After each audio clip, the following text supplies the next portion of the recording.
کچھ لوگ اللہ کے در کے لیے ہی پیدا ہوتے ہیں۔ اللہ انہیں چن لیتا ہے، کبھی رلا کر، کبھی آزما کر، کبھی تکلیف دے کر۔ وہ اپنے خاص بندوں کو الگ کر لیتا ہے۔ کچھ اس مقام تک خود آتے ہیں اور کچھ کو کھینچ کر لایا جاتا ہے۔ آزمائش کے لیے چنے جانے والوں کی دعاؤں کو بھی اللہ نے قبولیت کے لیے چن رکھا ہوتا ہے۔ وہ تمہارے ہاتھوں کو تب تک خالی نہیں کرتا جب تک وہ انہیں اور بہتر چیز سے بھر نہ دے۔ جو دروازہ اللہ ہم پر کھول دیتا ہے اسے کوئی چاہ کر بھی ہم پر بند نہیں کر سکتا۔ کون ہے اتنی طاقت والا جو اللہ کی رحمتوں، برکتوں، عنایتوں اور محبتوں کو ہم تک آنے سے روک سکے؟ کوئی نہیں۔ اور عطا فقط اللہ کرتا ہے، ہمیشہ کرے گا، اسی کا ہے سب کچھ جو زمین و آسمان کے درمیان ہے۔ بس وہ تم پر اور مجھ پر اپنی عطا کے دروازے ہمیشہ کھلے رکھے۔ آمین۔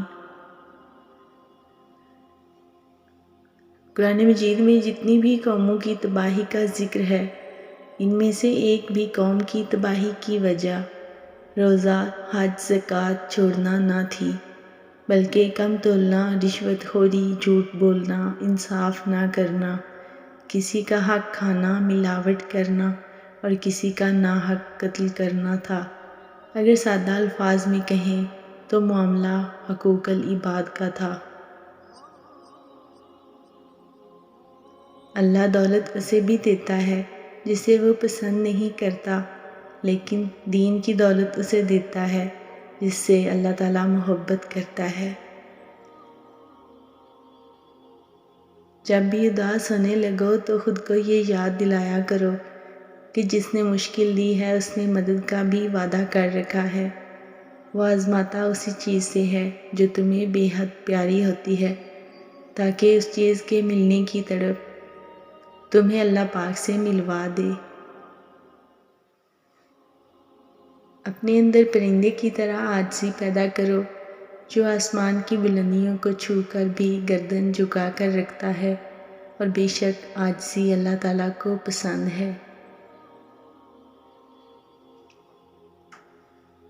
عزت اور ذلت دینے والا اللہ ہے۔ آپ اللہ کو راضی کریں۔ دنیا تو ویسے بھی کسی کی نہیں ہے، اور اللہ پر بھروسہ کرو جو عزت والا اور مہربان ہے۔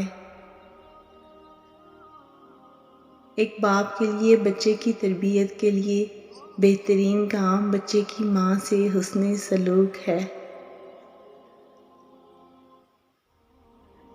جو لوگ مخلص ہوتے ہیں وہ دعویٰ نہیں کرتے، اور جو اخلاص سے خالی ہوتے ہیں ان کی زبان پر ہزار دعوے ہوتے ہیں۔ ایک مدت لگی مجھے یہ بات سمجھتے ہوئے۔